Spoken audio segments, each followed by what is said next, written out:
comenzamos casi sábado por FM Graffiti 87.9, viernes de 19 a 20 horas. Vamos a saludar ahora a Pablo Aceto. ¿Qué tal, Pablo? Buenas noches. Muy buenas noches, buenas tardes, noches. Ya cada día oscurece más tarde, se viene acercando la primavera y bueno, ahora por el aire de Graffiti vamos a desarrollar nuestro programa. Muy bien, Pablo.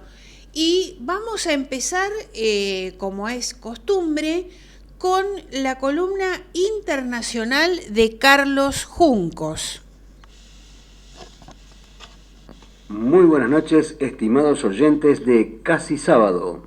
Este nuevo programa que realizamos junto a Gloria Álvarez, Carlos Matos, Pablo Aceto y quien les habla, Carlos Juncos, todos los viernes de 19 a 20 horas por la FM 87.9, Radio Graffiti Mar del Plata.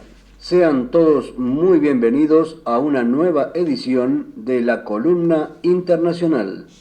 Muy buenas noches a todos, bienvenidos a esta nueva columna internacional correspondiente a este viernes 4 de agosto de 2023. Y comenzamos un nuevo mes, nos vamos acercando cada vez más al final de este año, hemos pasado ya la mitad del año. Y bueno, en nuestra ciudad se han presentado días muy lindos, soleados, abiertos, pero con un clima bastante frío. Eso sí, con una hermosa luna llena que baña nuestras noches en la costa de este Atlántico maravilloso. Ahora sí, pasemos entonces directamente al tema que vamos a tratar hoy en la columna internacional. Y vamos a hablar un poco, vamos a viajar muy lejos, vamos a ir hasta África para hablar un poco sobre el golpe de Estado en Níger, que según parece se separa, se aleja cada vez más de Francia, ¿sí? Ya que este golpe ha sido protagonizado por un gran número de la población que, quemó banderas francesas y increíblemente ha, levantado banderas rusas, lo cual le pone los pelos de punta a todo Occidente, obviamente. Así que bueno, vamos a trabajar un poco, hablar un poco sobre por qué el golpe de Estado en Níger puede ayudar a expandir la influencia de Rusia en África y también la influencia del grupo Wagner, este grupo de mercenarios que está desarrollándose, facilitado por Rusia, que participó en la guerra de Ucrania y que, bueno, según parece, tiene influencia en algunos países africanos. Desde Mali, en el oeste, hasta Sudán, en el este, toda una franja de África ahora está gobernada por militares y en muchos de esos países el grupo Wagner tiene una presencia significativa. Níger, donde el ejército dio un golpe de Estado el pasado miércoles, era una de las pocas democracias que quedaban en el cinturón de Sahel, que se extiende a lo ancho de todo el continente, y también uno de los pocos países en esta región semidesértica en la que el grupo mercenario ruso no estaba presente. Según parece hasta ahora, no estaba presente. Sin embargo, ahora el ejército ha tomado el poder, preocupa las posibles implicaciones que el golpe de Estado pueda tener para una conflictiva región e incluso a nivel global. El presidente de Níger, Bazoum, un aliado occidental clave en la lucha contra las milicias islámicas, se mostró desafiante después de que los soldados anunciaran un golpe de Estado el miércoles. Pero se encuentra detenido por su propia guardia. El jefe del ejército ha respaldado al gobierno militar y el general Chiani, que lideró el golpe esta semana, se ha declarado a sí mismo nuevo jefe de Estado de Níger. En un discurso televisado, Chiani, este señor me cuesta pronunciarlo, Chiani, que desde 2011 estaba a cargo de la Guardia Presidencial, ha declarado que la corrupción, los problemas económicos y la falta de seguridad han sido los detonantes del motín militar. Tanto Francia, la antigua potencia colonial, como Estados Unidos tienen bases militares en este país, que además es rico en uranio. y es el principal proveedor de Francia de ese material. Y ambos condenaron rápidamente el golpe de Estado, así como la ONU, la Unión Europea y la Unión Africana. Quien no lo ha hecho ha sido el fundador de Wagner, este muchacho Yevgeny Prigozhin, que lo ha descrito, según algunas informaciones, como un triunfo. Wagner ya está presente, el grupo Wagner, ¿no? Este grupo mercenario, ya está presente en al menos 8 países africanos, además de Mali, Burkina Faso, Libia y República Centroafricana. Sus mercenarios están desplegados en Sudán. Se cree que la operación en Chad y negocia con los gobiernos de Eritrea y Zimbabue. La preocupación internacional ahora radica en que los nuevos líderes de Níger pueden alejarse de sus aliados occidentales y acercarse a Rusia. Si este fuera el caso, Níger seguiría el camino de sus dos vecinos, Burkina Faso y Mali, que tras sufrir sus propios golpes de estados militares se han inclinado hacia Moscú. Ahora bien, aquí, más allá de lo que pueda ocurrir en el futuro, conviene hacer una pequeña reflexión. A Occidente le pone los pelos de punta este cambio de posición, estos golpes de Estado, pero también hay que considerar que Occidente se ha ganado ese lugarcito. Las colonias, Francia se ha ganado el repudio en muchos lugares del mundo por sus colonias, y continuar después de la colonización con esta actitud colonial, ¿no? De hecho, ya ven, están preocupados porque este país produce gran cantidad de uranio, pero al mismo tiempo es un país empobrecido, donde, como pasa en muchísimos lugares, estos señores de Estados Unidos, de los países europeos, aterrizan, expolian, se llevan todos los recursos de esos lugares y no le dejan nada a la población, es decir, no son muy democráticos ni muy buenos. Y eso también justifica, digamos, el alzamiento, y bueno, a veces esos alzamientos salen para cualquier lado. De todas maneras, hay que tener en cuenta el proceso histórico, no solamente lo que ocurre en el momento. Bien, hay una cuestión también, que es la insurgencia islámica. Ambos se encontraban bajo la intensa presión de grupos islámicos que operan libremente en gran parte del territorio de ambos países. Pero aunque Níger ha estado luchando contra sus propias insurgencias yihadistas y contra el bandidaje rural, parecía relativamente más estable que sus vecinos. De hecho, el número de muertos por violencia política desde 2021 fue mucho menor en Níger. Por su parte, los militares que han tomado el poder han argumentado que la amenaza yihadista y la necesidad de luchar contra las insurgencias ha sido la principal razón para derrocar a Bazoum. El coronel mayor Amadou Abramame, que habló en nombre de la Junta, citó el deterioro de la situación de seguridad y la mala situación socioeconómica como las razones para tomar el poder. Su declaración podría haberla hecho fácilmente los líderes del golpe en cualquiera de los vecinos de Níger, a pesar de que la situación sea muy diferente sobre el terreno. Pero a pesar de los golpes de Estado en ambos países y en la presencia de 1000 mercenarios fuertemente armados del grupo Wagner de Rusia en Mali, las muertes por ataques yihadistas en realidad han aumentado en estos países desde que los militares asumieron el poder. También se han documentado casos de violaciones a los derechos humanos, entre ellos el asesinato de cientos de civiles en Mali por parte de las fuerzas de seguridad y de combatientes extranjeros. El gobierno del presidente Mohamed Bazoum también ha colaborado con los países europeos para intentar detener el flujo migratorio a través del mar Mediterráneo, aceptando acoger a cientos de migrantes de centros de detención de Libia. También ha desplegado mano dura contra los traficantes de personas en el país, que se han convertido en un punto clave del tránsito entre otros países de África Occidental y los del norte del continente. Pero eso podría ahora ponerse en tela de juicio.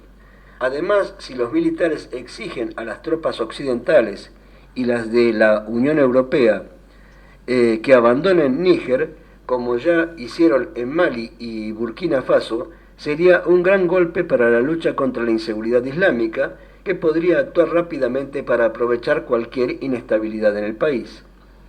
Tanto el dispositivo, los distintos grupos, de Telegram, como en medios estatales, se ha podido escuchar voces prorrusas que describen el golpe de Estado como una vía para la entrada de Rusia en Níger. Sin embargo, el portavoz del Kremlin ha pedido la liberación de Buzón, o sea, del presidente depuesto, y una resolución pacífica de la crisis. Bueno, ya para ir terminando la columna, que se nos acaba el tiempo, digamos que esto, el comentario que hacíamos antes, ¿no? Es un proceso histórico donde estos países, generalmente muy pobres, tienen gobiernos de Occidente, pero Occidente no les pone una moneda, o sea, no los ayuda en absolutamente nada, al contrario, les sacan sus recursos, se aprovechan de los recursos naturales, particularmente los recursos naturales que disponen esas naciones, y no colaboran en nada, los usan para todo lo que pueden, como en este caso usaban para tratar de impedir la migración de gente, digamos, que viene desde el centro de África hacia Europa, reteniéndolos ahí, ¿no? O sea, digamos, son siempre como utilizados estos países como los nuestros, ¿no? En América Latina también, son utilizados por el poder central, pero no les dejan nada a cambio, es decir, no colaboran con el desarrollo de esos países y con que la población esté en buenas condiciones. Así que estos problemas van a seguir surgiendo siempre. Bueno, como siempre se nos agotó el tiempo. Un gran saludo para todos y nos encontraremos en el próximo programa. Muchas gracias, Carlos Juncos. África nos muestra un camino para frenar la sangría de recursos naturales, manifestó Pablo Aceto.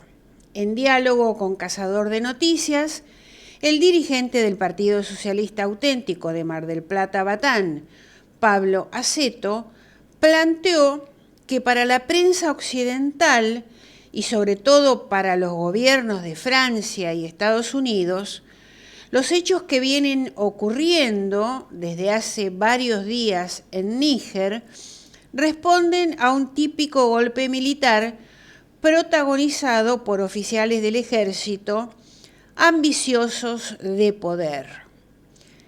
Sin embargo, todo indica que el levantamiento, tanto militar como civil, habla a las claras de que se ha puesto en marcha, como en Burkina Faso y Mali, una propuesta nacionalista y antiimperialista contra la prepotencia colonial que ha sumergido al país en la extrema pobreza. África está mostrando un camino, se ha revelado ante esa situación inhumana y de despojo permanente de recursos naturales y explotación. Níger es uno de los países más pobres del planeta, con más del 60% de sus 25 millones de habitantes perviviendo por debajo del umbral de la pobreza, a pesar de ser el cuarto productor mundial de uranio, mientras una empresa estatal francesa explota varias minas de uranio en el país. Alrededor del 24% del uranio utilizado en Europa viene de Níger, y ese porcentaje, en el caso de Francia, es del 15%. Cuando se dijo en algún momento que se había terminado la historia, no fue así, porque los conflictos se mantuvieron, hicieron presión durante estos años y hoy han explotado. Este ejemplo lo da Níger, que pretende cobrar lo que exporta, y esto es algo en lo que también tenemos que vernos reflejados nosotros. La Argentina está batiendo récord de producción de hidrocarburos y exportaciones de gas, pero como en el caso de los hidrocarburos con 0 retenciones, queda claro que toda esa superproducción no va a los jubilados ni al desarrollo de la industria, y que más allá del récord estadístico, nada de esto redunda en beneficio para los argentinos.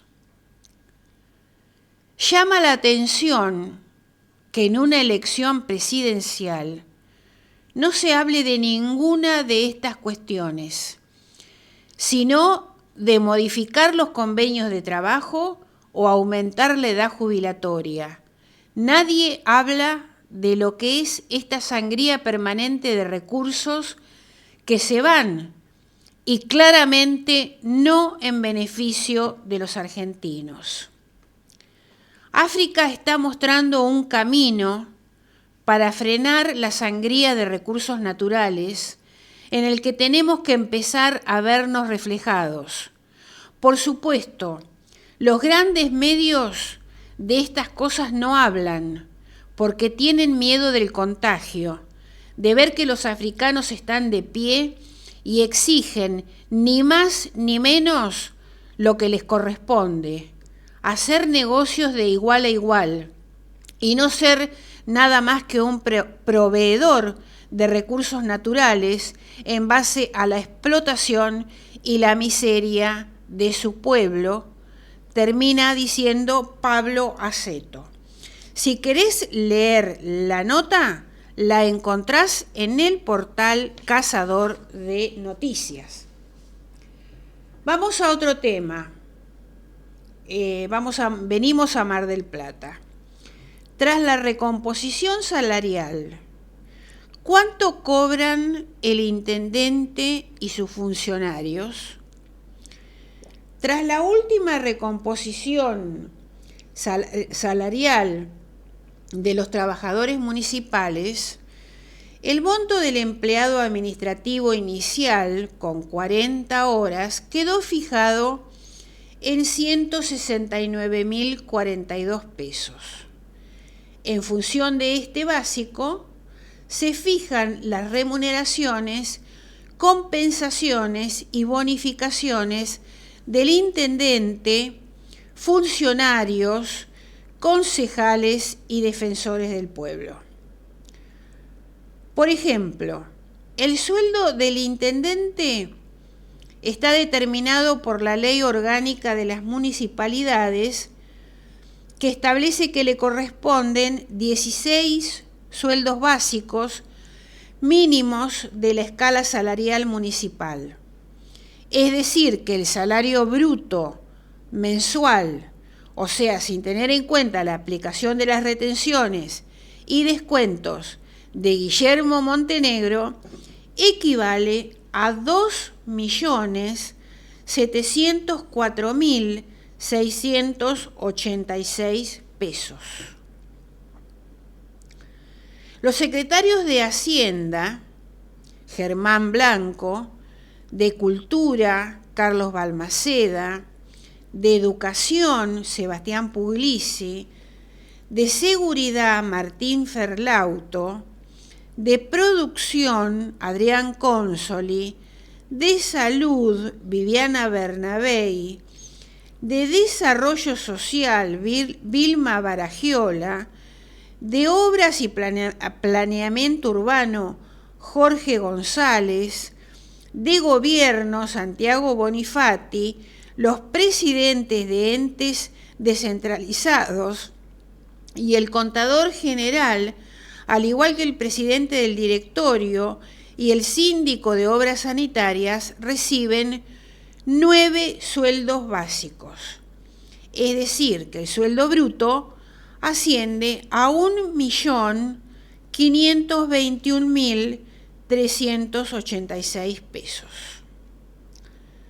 Los subsecretarios, delegados municipales, vicepresidentes de entes descentralizados, director ejecutivo de ente descentralizado, procurador municipal y los jueces de faltas, al igual que los miembros del directorio de OCE, perciben 7 sueldos básicos, lo cual equivale a un sueldo bruto de 1.600.000 183.300 pesos.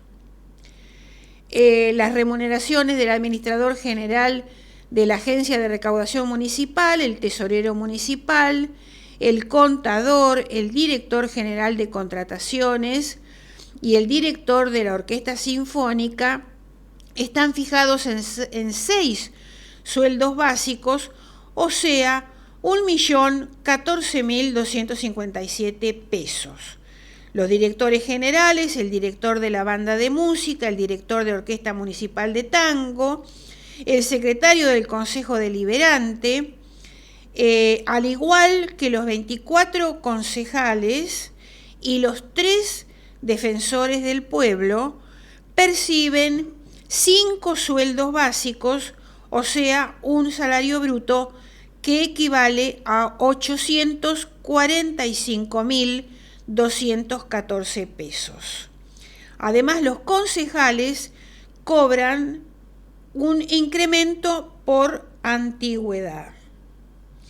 Los concejales tienen derecho a percibir los siguientes conceptos: la dieta fijada en cada consejo deliberante, la bonificación por antigüedad, sueldo anual complementario, todos los cuales están sujetos a los aportes y contribuciones.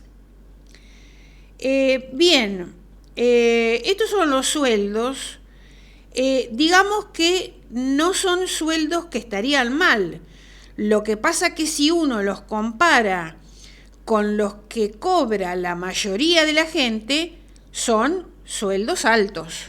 Mirá, es mucho más que lo que gano yo con 36 años de carrera. Claro.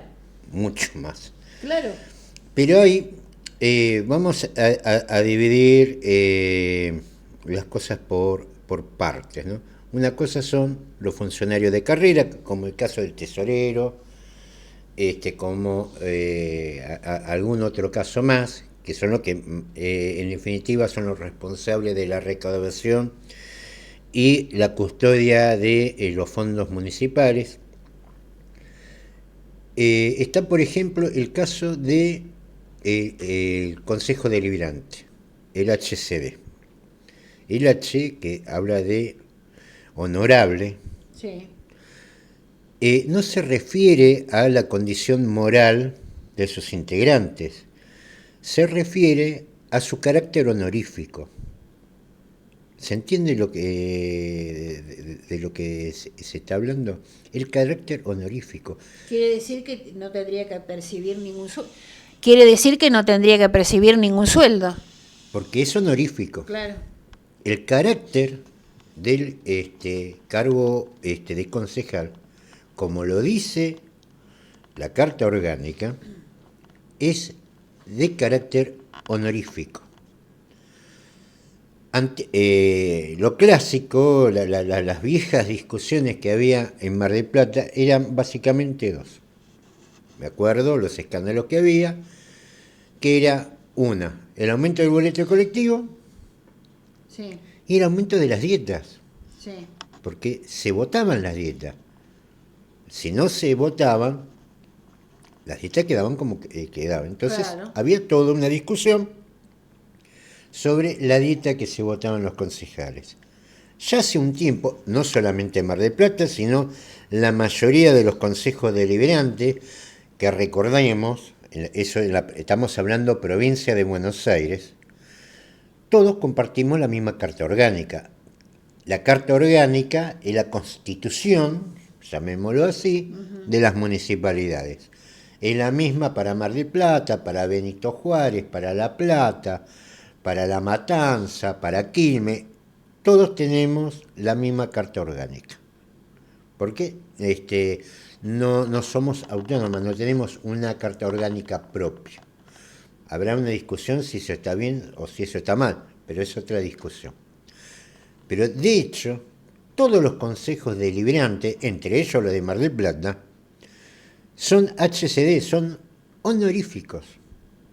¿Qué es lo que hicieron para no entrar en la discusión de los debates de las dietas? De las dietas. Se asignaron movilidad. en esa asignación de movilidad computan antigüedad. Es decir, no sabemos realmente, yo no sé, habría que sacar el cálculo. ¿Por qué? Porque se habla de X cantidad de sueldos básicos. Sí. Pero eso hay que aumentarle, hay que sumarle la antigüedad. Es decir, que los que fueron concejales una vez, 2 periodos, 3 periodos, salieron de la concejalía, como no pueden repetir, fueron a ocupar una secretaría de gobierno. Exactamente. Después vuelven otra vez al Consejo Deliberante, suman años y con eso suman antigüedad. Pero se supone que los cargos políticos, vos no tenés que estar atornillado a la silla. No, es que están como si fueran relación de dependencia. Es insólito. No, a ver, y nadie ha dicho nada, porque claro, no dice nada desde la provincia de Buenos Aires, porque esto cae igual a radicales, peronistas, claro, o independientes o vecinalistas, donde el hecho de perpetuarse, por eso se suben al colectivo que sea, no le importa, el tema es ir sumando, sí, se terminan jubilando de político. ¿Se entiende?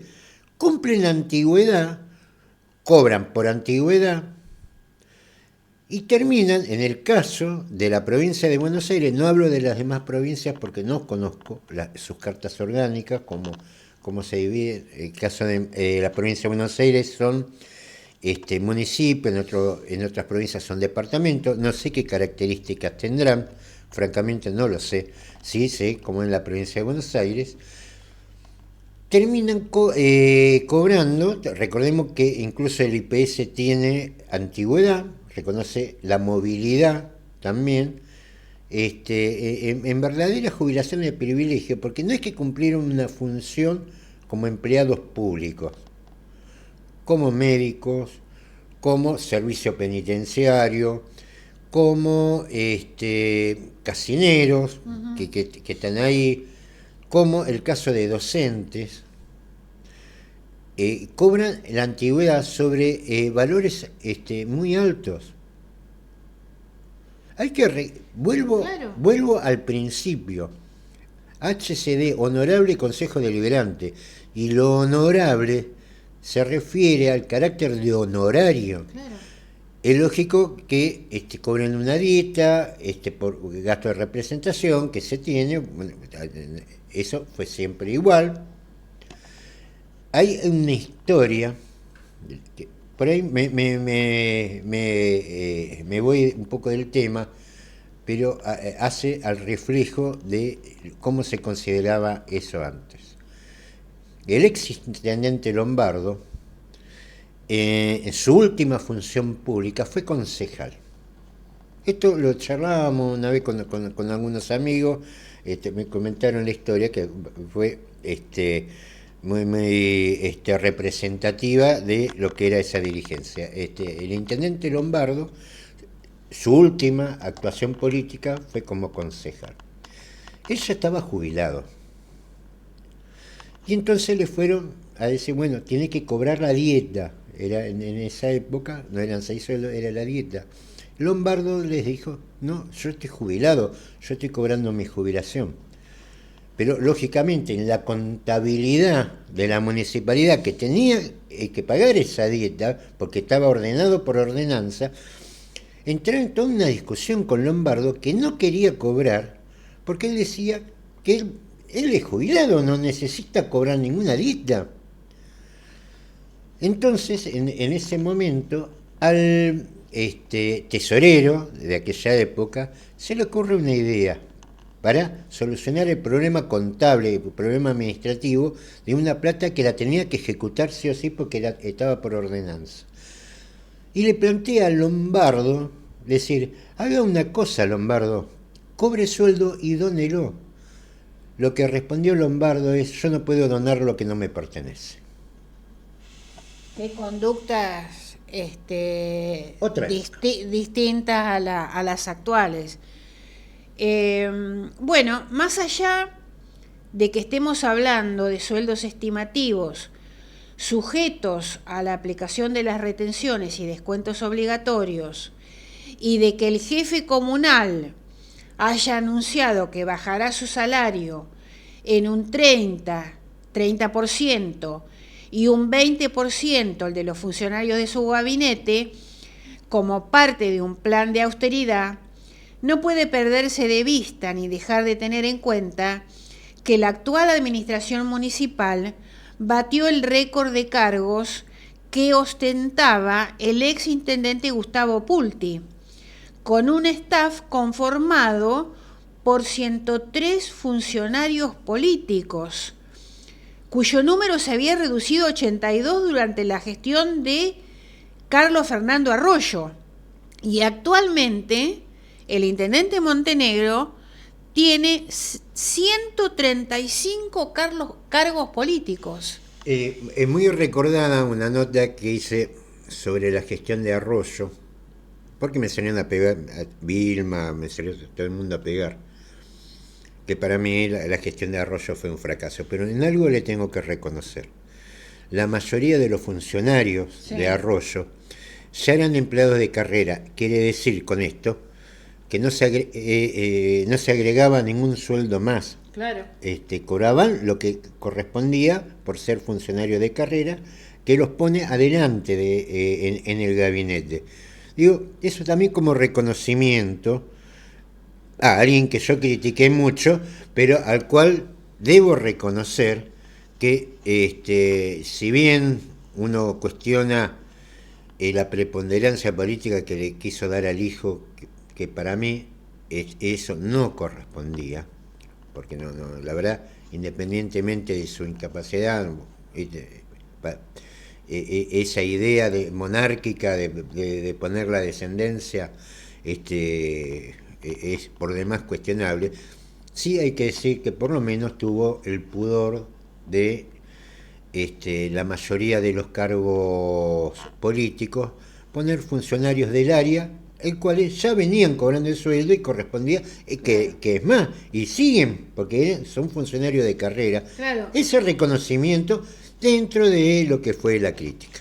Hay que hacer la diferencia, Pablo, ya para terminar, entre los funcionarios de carrera y los cargos políticos. No, por supuesto. Bueno, muy bien. Vamos, si te parece, Pablo, dejamos acá las noticias y vamos a escuchar la columna de Carlos Matos. Y otra vez más, viernes, casi sábado. Hola Gloria, ¿qué tal Pablo? ¿Cómo estás Carlos? Sentidos huidizos, problemas de identidad, modernidad líquida y sustitución. Sí, tal vez un poco extenso el título, pero vamos a ponerle un poquito de música. Paréntesis, paréntesis.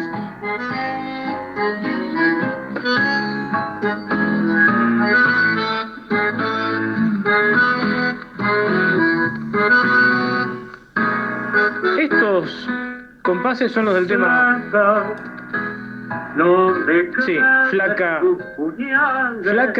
de Calamaro, de Andrés Calamaro, pero cantado por Gardel. No me duele, no me hace mal, lejos en el centro de la tierra, las raíces.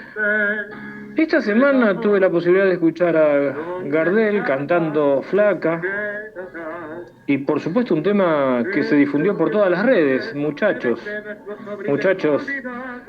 que lo hemos escuchado en el último mundial por La Mosca, y bueno, Gardel hablando de Maradona, la Tota y de la tercera copa.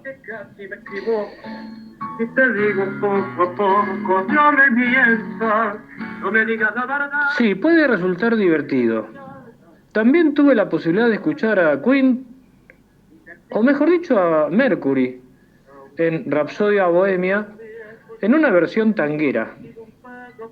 Y a Cerati cantando con algunos otros cantantes internacionales. Claro, todo esto jamás ocurrió. Gardel jamás grabó esta canción.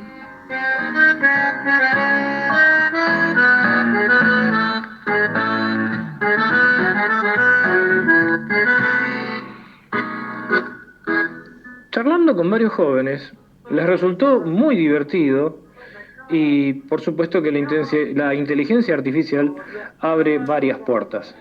¿Por qué no decirlo? Pero también parece materializarse líquidamente, aunque parezca contradictorio, en principio, esta idea de modernidad líquida de la que hablaba Bauman. Hay cosas que jamás ocurrieron y que se presentan como reales o como verdaderas. Bien, hace muchos años atrás, cuando estudiaba bibliotecología, se había abierto un viejo debate acerca de la digitalización de los documentos y la microfilmación. Como siempre, como ocurre en nuestro país, se produce una grieta. De un lado, los partidarios de la microfilmación o del microfilm, y del otro lado, los partidarios de la digitalización.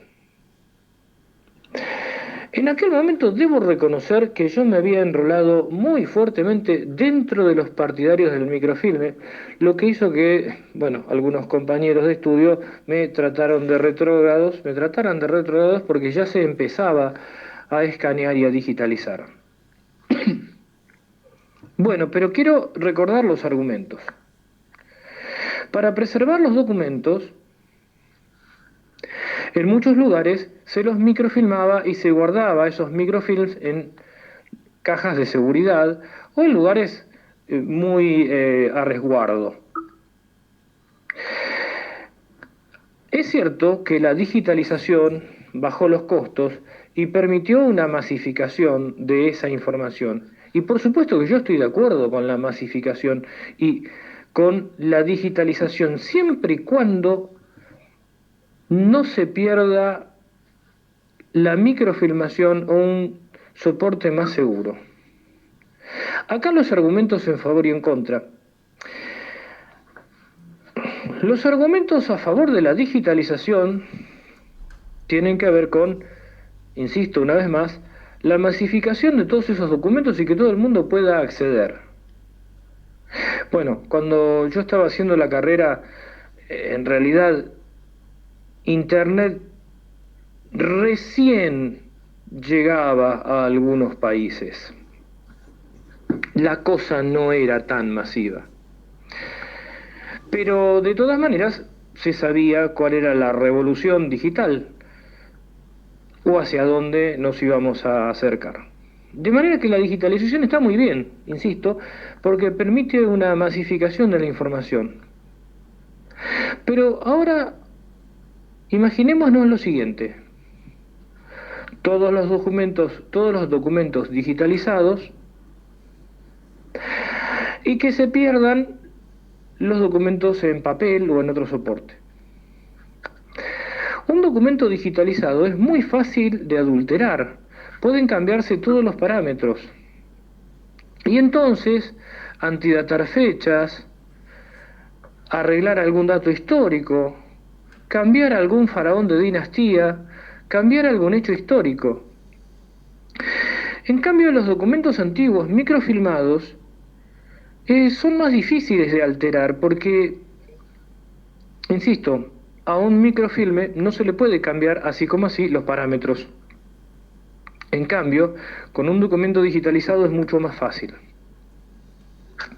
Bueno, no nos poníamos de acuerdo. Siempre hablábamos de la digitalización de documentos antiguos, ¿no? De eso estábamos hablando. Algunas actas, qué sé yo.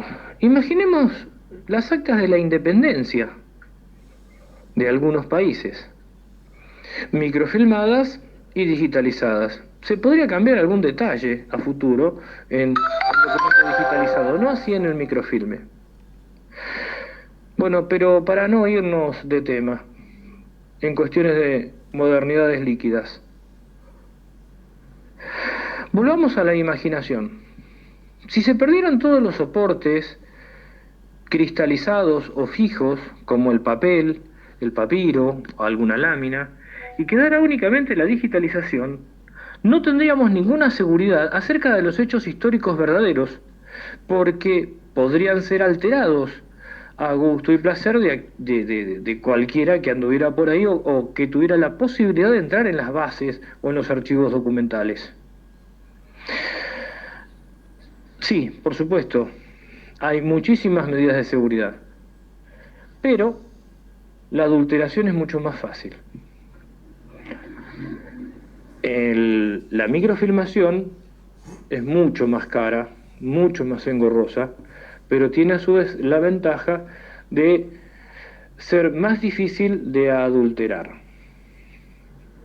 Bueno, no estamos en contra de la digitalización, que queden claro, pero hay que ver la forma de resguardar esos documentos. Pero volvamos al tema de Gardel. Gardel cantando Flaca de Calamaro, algo que jamás ocurrió, pero que sin embargo, gracias a la inteligencia artificial, lo escuchamos como si fuera real, como si alguna vez esto se hubiera grabado. Lo mismo que Mercury cantando la versión de Rapsodia Bohemia con ritmo de tango. Sí, es verdad que si escuchamos con detenimiento, como dijo mi esposa, se nota que le falta el alma, porque desaparecen algunos matices, etcétera, etcétera. Pero ¿qué ocurriría si a cualquiera de nosotros se nos grabara la voz, alguien nos grabara la voz y utilizara nuestro timbre, nuestra cadencia, para un discurso totalmente contrario a nuestras ideas, hiciera correr falsas informaciones avaladas, por supuesto, por esa aparente identidad? Y digo aparente identidad porque estamos hablando de una sustitución en tal caso. Este tema de la construcción, del transhumanismo, de la posmodernidad y de tanta cosa que ya no sabemos cómo denominarla, nos hace pensar en que una vez más hay que parar la pelota. No estamos hablando de ir en contra de la tecnología, sino de ver desde qué punto se pueden poner ciertos marcos éticos y legales, insisto, marcos éticos y, legales, para poder seguir avanzando. Los delitos informáticos están al orden del día. Ya sabemos que la sustitución de identidad ha ocurrido antes de la era informática. Pero ahora, más allá de las acciones como el habeas data, que nos permite revisar y modificar algún dato nuestro en alguna base, nos vemos con el advenimiento de las redes sociales frente a algo muy líquido, muy difícil. Y ya sabemos lo que ocurre en épocas electorales, en épocas de campañas, donde se exacerba el ansia de poder sin escrúpulo alguno.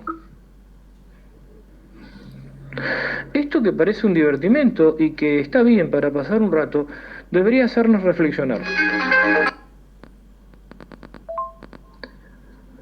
Una vez más, la tecnología en sí misma no necesariamente es buena, tampoco es mala. Un martillo puede utilizarse para construir o para matar. Pero es importante que siempre tengamos en cuenta el marco ético de nuestras acciones y también el marco legal. Nos encontramos el viernes próximo, cuando sea casi sábado. Muchas gracias, Carlos Matos. Pablo, este es un agosto como para alquilar balcones, ¿no? Está pasando de todo. Sí. Bueno, un poco el informe de Carlos Junco lo pone sobre la mesa. Aparentemente no solamente Milei quiere volar el Banco Central, sí. Lo hizo Camerún. Lo que nadie sabe, por ejemplo, que el Banco Central de Camerún estaba en Francia. ha dado de baja, ha disuelto el Banco Central y se va a constituir en el territorio de Camerún. A diferencia de lo que Milei plantea, que es trasladar nuestro Banco Central a Estados Unidos. Porque, a ver, plantean volar el Banco Central, sí. Pueden volar el de acá, la FED no la pueden, y el que maneja los dólares es la FED. La FED es el Banco Central de Estados Unidos. Vendría a ser el equivalente del Banco Central nuestro, así que nosotros estaríamos, al igual que lo tuvo Camerún hasta hoy, dependiendo de no del Banco Central nuestro, sino del Banco Central que va a estar en otro territorio que a nosotros ni nos registra, dicho sea de paso. Esto un poco sumando, hay, como saben, esto lo estamos grabando del jueves para viernes, hay en desarrollo otra revolución, otro golpe en Sierra Leona. Está en desarrollo, no sabemos cómo va a terminar, cuál va a ser el dato en definitiva para el viernes, pero hay todo un movimiento importante que está todo relacionado con ese vaciamiento de recursos naturales que son sometidos los países en desarrollo, entre ellos nosotros, que incluso, a diferencia de Camerún, que quiere traer el Banco Central a su país porque estaba en Francia, digo, estos son también datos que sirven para darse cuenta por qué razón la gente sale a quemar banderas francesas. No es que salieron un día de copas y vamos a pelearnos con los franceses. Pasan estas cosas. En dos hitos políticos importantes, vos fijate que no salió mucho por los medios, que fue la cumbre en San Petersburgo entre la Federación Rusa y los países africanos. Termina la cumbre y mirá todo lo que pasa en África. Digamos, no fue una cumbre cualquiera, evidentemente ahí se consolidó una situación que fue más allá de las fotos protocolares. A la evidencia me remito. Viene el otro granito, que es el de la reunión del BRICS, donde va a participar Argentina, pidió participar Bolivia también, van a ser del lote de los países que quieren, están como candidatos a integrar el BRICS. Fíjate, esto va a empezar en el 24 ahora de agosto y llama la atención por qué razón ya casi se está yendo a 600 pesos el dólar. Sí. ¿Cuál es la razón objetiva? Y no es que uno esté apoyando este gobierno, no, pero acá hay algo que está vinculado con la debilidad del país, con las malas gestiones, que nos ponen en una situación que 4 en una mesa te define la devaluación de la moneda. Esta debilidad es lo que está permitiendo, y me parece que en una clara postura de chantaje, porque lo está planteando el FMI, que está pidiendo un 20% de devaluación de la moneda argentina. Esto para que todo lo que nos escuchan, que sepan que lo que se está pretendiendo es que esa plata que usted tiene en el bolsillo, de un día para el otro se devalúa en un 20%.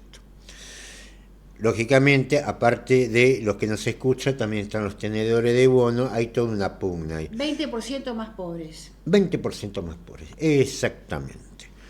¿Quiénes son los países que van a participar en la reunión del BRICS, que van como candidatos?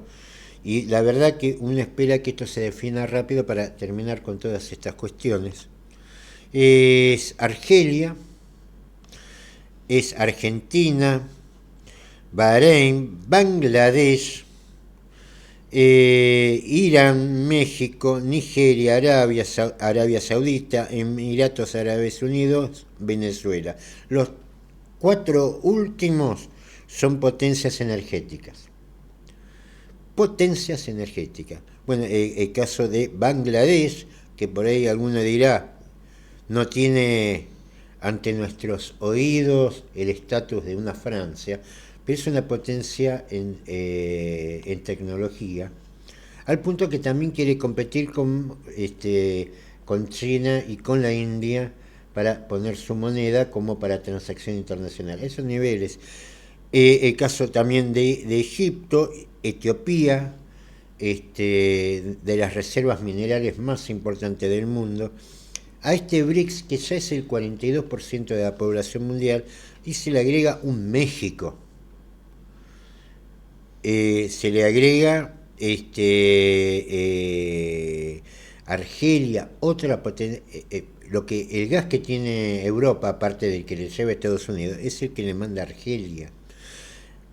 Esto tiene explicación, porque si nos vamos a poner a preguntar cuáles son las razones de la disparada del dólar blue, y vamos a tener que buscar motivos acá, en este chantaje que se le quiere llevar a Argentina. Ojalá esto ya se defina y termine pronto, y ojalá el gobierno asuma los costos, que es también problema de su mala gestión y de un salto, aunque sea sacrificándose. Pero la verdad que estamos viviendo tiempos de cambio, tiempos muy importantes, algo que en 100 años no se ha vivido. Muy bien, Pablo, nos vamos. Nos encontramos el viernes que viene con Casi Sábado, de 19 a 20 horas. Estamos los miércoles con Prohibido Olvidar, de 9 a 10 horas por FM Graffiti 87.9. Nos despedimos con el informativo criollo de Carlos Juncos y, por supuesto, con un tema musical. Vamos a escuchar a Luis Alberto Spinetta. Saludos para todos.